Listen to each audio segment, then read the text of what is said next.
नवऱ्याचा आळशीपणा अन बायकोची बडबड तरी होत नाही कधीच प्रेम कमी तसूभर.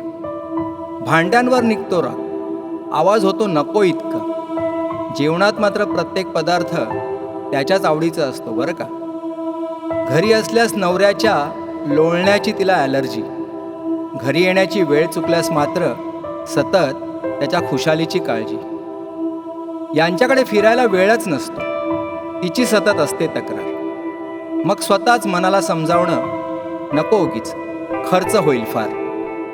मॉलमध्ये होते विंडो शॉपिंग, त्याचं अधूनमधून खिसे चाचपणं. तिचं मात्र मनातल्या मनात त्याला शोभणारी शर्ट्स निवडणं. आयुष्याच्या प्रत्येक क्षणी ती जपत असते त्याचं मन. त्याची खंत न देऊ शकलो तिला सुखाचे 2 क्षण.